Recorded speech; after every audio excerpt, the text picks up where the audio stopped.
Ren Kingston had the potential to be one of the most iconic villains in all of teen television. But of course, as they did with all the good potential villains in Pretty Little Liars, the writers wasted him. But what if they didn't?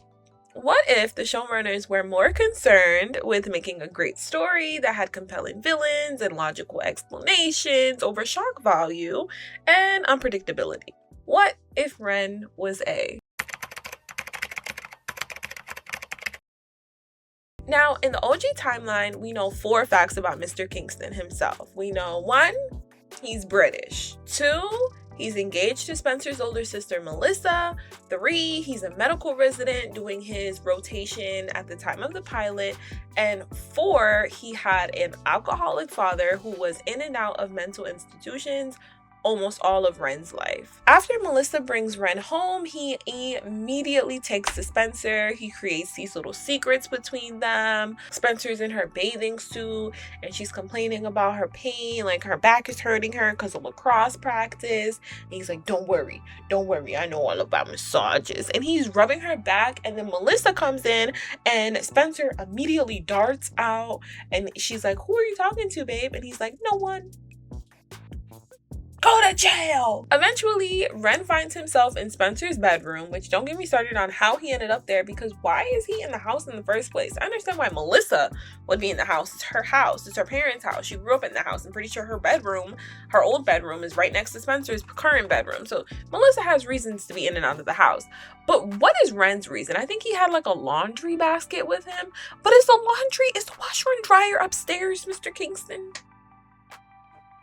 I don't know about y'all, but in my American household, my washer and dryer is not upstairs. So let me know if you have a washer and dryer upstairs in your house. Let me know. Comment down below. Because I still have no idea to this day why that man was upstairs near her bedroom. But he found his jolly-go-lucky ass in her room, kissing on her, and her sister saw, of course, and his adult fiance, Melissa. She sees this and calls the wedding off, of course, as she should, but puts the brunt of the blame on her teenage sister for whatever reason, I don't know. And I will also say that it is a possibility that Melissa had confided in Ren about her previous partner, Ian, and his infatuation with younger girls. Although, knowing the type of character that Melissa is, I'm sure that her perspective would have framed it as like, oh, my ex was baby nip. Like, all the little girls always wanted him. Finding a way to blame the girls rather than blaming her man. And a predator like Ren would pick up on that and take full advantage, as he did. So we see Ren sporadically through the rest of the series, especially around season 3 when the game had just been stolen from Mona, right? He was pretty big character throughout seasons 1, 2, and 3, but season 3 he was really honing in, and the writers were really putting him in there. Like, there was one scene or there was one episode where he was being very creepy, like he was drunk and he showed up at Spencer's house and he knew she was home alone, and he was like very manipulative, and it was a lot. Like, there were a lot of scenes like that where he was just flat out manipulating the crap out of Spencer. There was that. He also was pretty suspicious already in the canon timeline. He got involved in very shady situations. Y'all remember that one time where he got on the phone? I think he was like, I've taken care of my end, you handle your end of things. Who was he talking to? I don't think we ever got that answer. But he was involved in a lot of shady stuff. He was involved with Alex Drake. We all know that. What if he was ultimately the one who was targeting the girls? What if he had a much more sinister involvement in the plot of the story? What if Ren was A? Hey guys, first of all, I just want to say thank you for all the love on my last video. It was outstanding. I was not expecting such a reaction from you guys, and that has been part of what's kept me so motivated to get this video out to you guys so quickly. If you have not seen that though, I'd recommend you check it out. I completely rewrote the ending of Pretty Little Liars for how I would have ended it, and this video is kind of like a companion video to that one. It's more of like a choose your own adventure, because some of the things are similar and some of the things are different. But let me know which one you would have preferred, this one or that one. So So I started to kind of come up with this theory a while back on TikTok. Shout out to you if you came from TikTok. I'm very proud of it. If you're new here, my name is Nathania, also known as Scream Chats here on YouTube. Welcome to my little small corner of the internet. In my series of events, Ren's father killed his mother when he was very young, and his baby sister was adopted by an American family, and he never saw her again. His father was institutionalized immediately after killing his mother, and Ren was sent to multiple group homes until he settled in one home when he was around 15 years old, where he met a young Alex Drake. There he became obsessed with Alex and he groomed her. We saw Ren grooming Spencer at the beginning of from the very first episode of season 1. He seemed very comfortable with that process, and we'll say that all started back here with Alex. And there is I think a 7-year age gap with Ren and the twins. So we're gonna say that Alex was like 8 years old at this time when he started to really hone in on her. And I know that's icky and gross, but that's the type of character that Ren is, so we're going all the way with it here. Now, fast forward about 10 years, Ren has finished grad school, he's gotten engaged to some rich American girl, and when she takes him home to meet her family, he meets her younger sister, Spencer, who reminds him a lot of Alex. Surprise, surprise. And in his twisted mind, Alex was his first true love. So Spencer is like another chance at his true love.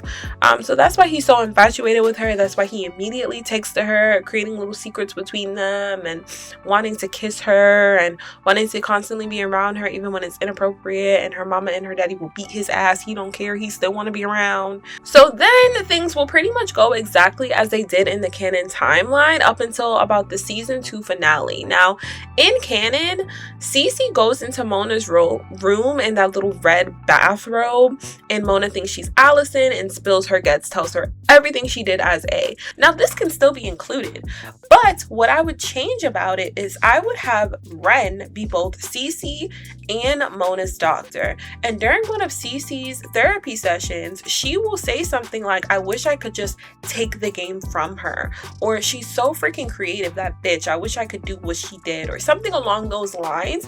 And she will plant that seed in Ren's mind, and he'll say, interesting, but he won't act on it just yet.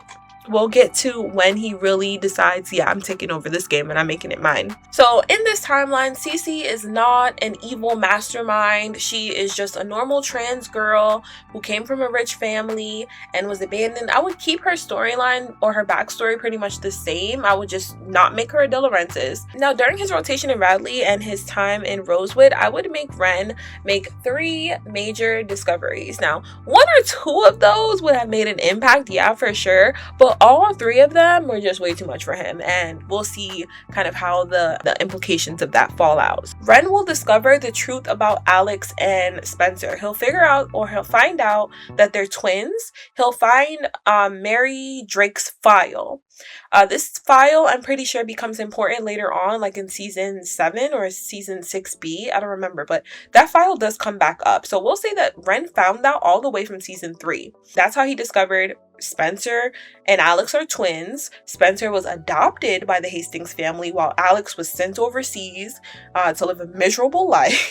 He'll also find out that Mary Drake is still alive. We'll say that he had a falling out with Alex, which is what caused him to leave London in the first place. Yeah, he left London to be with Melissa, but he would not have really done that if things with him and Alex were fine. So they're no longer on good terms, and last he heard, Alex had moved to Paris. So the second discovery will be that the younger sister he had, who was adopted by an American family, also somehow become a patient at Radley. What a small goddamn world, right?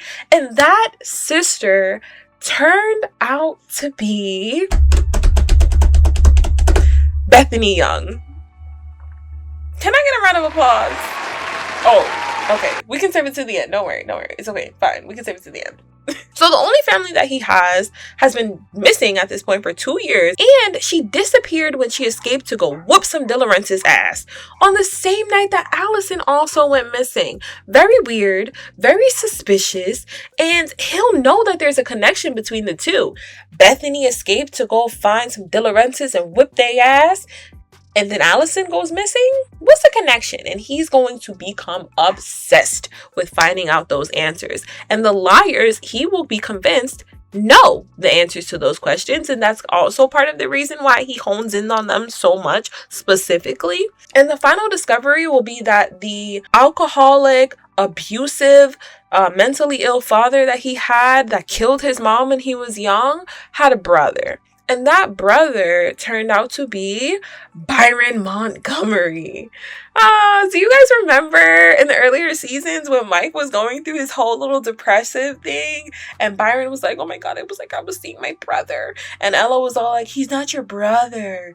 He's not your brother. He's fine. He's fine. He's fine, Byron. Get over it. He's fine. And then he pushed Ella or something and like made her bleed on her arm, I'm pretty sure.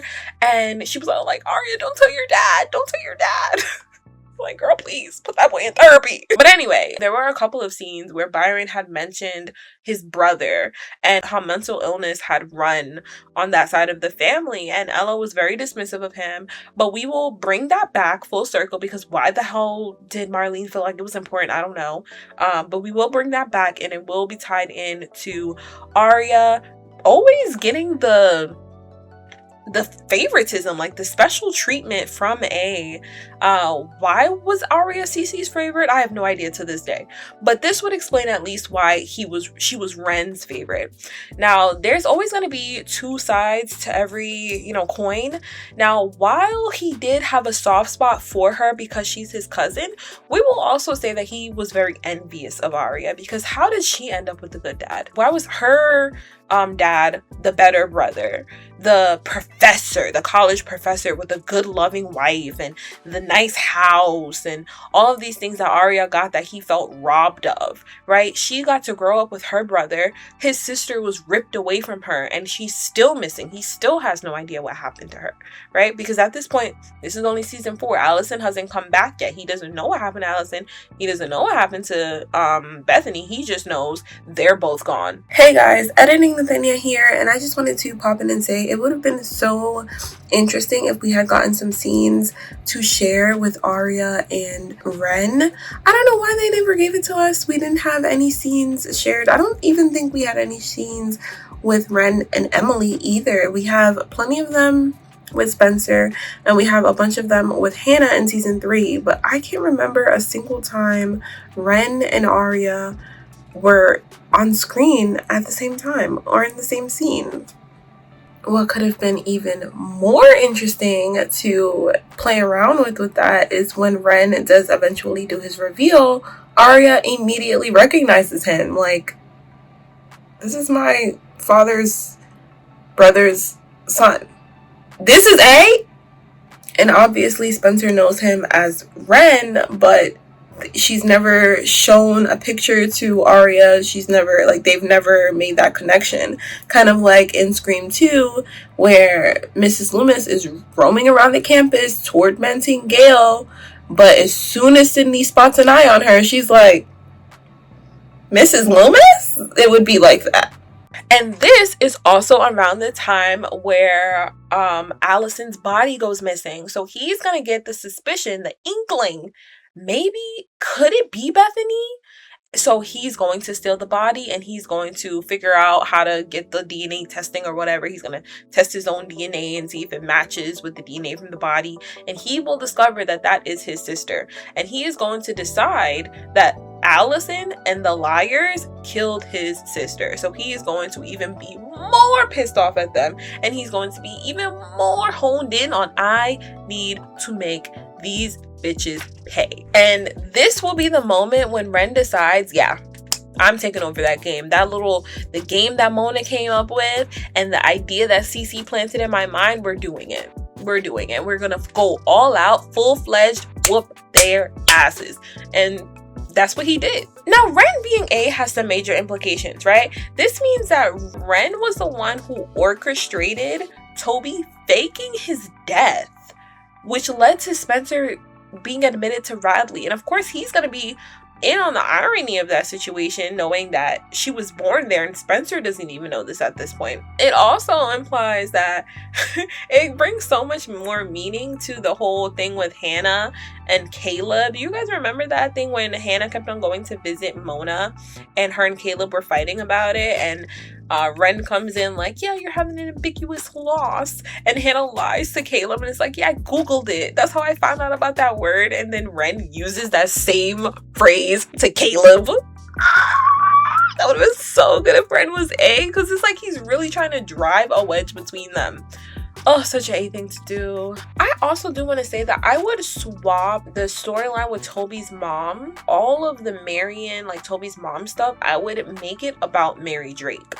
So I would still continue with Toby getting these hints, and he's being super secretive with Spencer, and he's forcing her to be super secretive with the girls, and he doesn't have all of the information, and she has even less information. But all of these little clues and all these little puzzle pieces and hints and everything that Ren is feeding to Toby is about Mary Drake. And I would make Ren force Toby to make a decision where it's like, either you have to get something that he wanted, I don't know, maybe revenge against Jenna or something deep about his character, and I would make him have to make a choice where it's like either Toby or Spencer, and he has to make that decision on who he's going to choose. Do I give Spencer the answers that she deserves, or do I get something that I want for myself and I deserve for myself and I need for myself? What is he gonna do? And he's going to choose himself.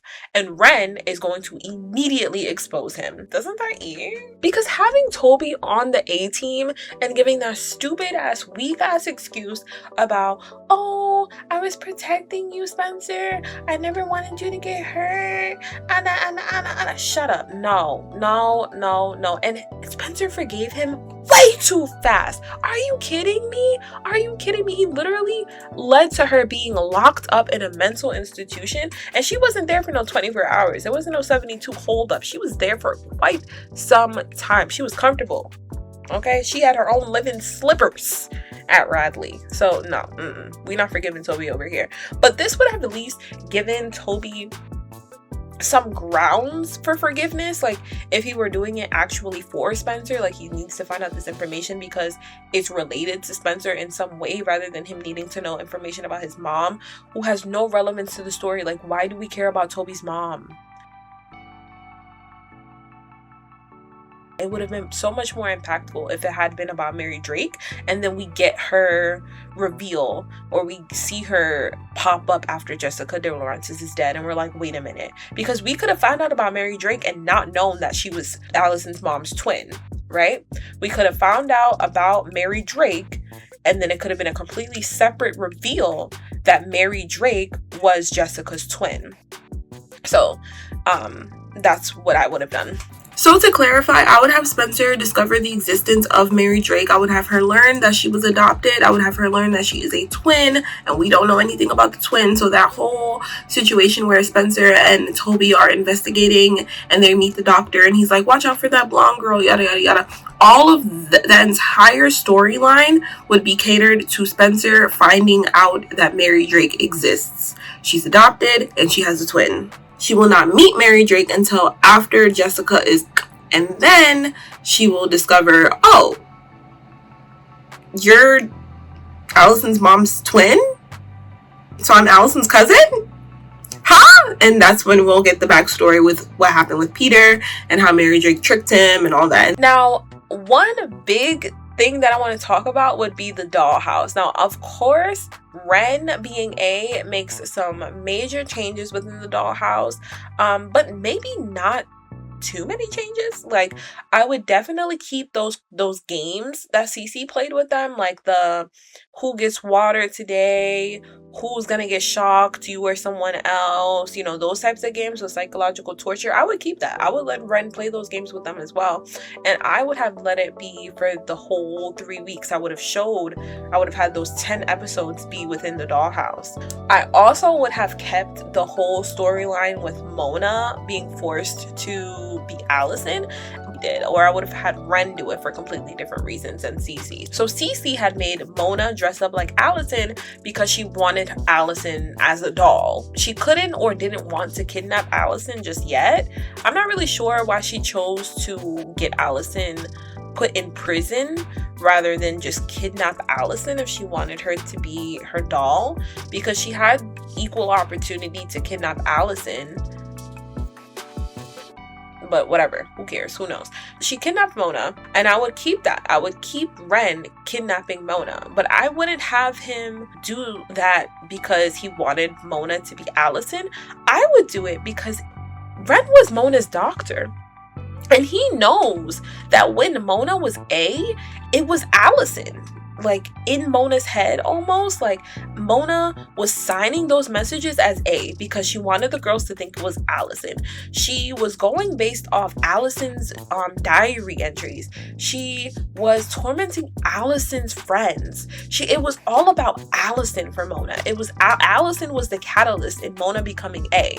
So now the new A, who stole the game from Mona, forcing Mona to be Allison, wear her blonde hair, and only answer to Allison or she'll be tormented. What? Like, the psychological torture of that man. I will say that Janelle Parrish's performance in the dollhouse was, I mean, her performance overall on the show was iconic, but the dollhouse episodes, she was so good. Like, that scene where she's asking Hannah about her mom, that was one. And another scene where she's in the hole and she just screams, "Please don't leave me here." Oh my God, I've seen this show so many times, and every time I see those two scenes, I get chills. Her performance is just outstanding. Okay, so let's also talk about the vault in the dollhouse. Of course, it would be completely different from the Charles de Laurentiis stuff. And I can also do another alternate timeline where Wren was A, but Charles de Laurentiis, because in the storyline, he's not Charles de Laurentiis. He's just A. So the whole Charles de Laurentiis stuff does not exist in this timeline. There is one point in the show where Melissa and Wren just kind of pick up and move to London, and it's really random.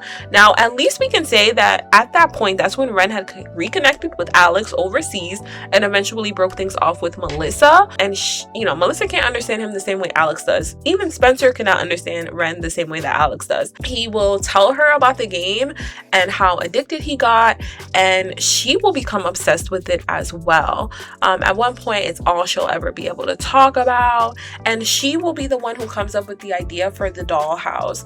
That will be when Alex comes to Wren and asks him to gift her the girls. She wants the liars for herself.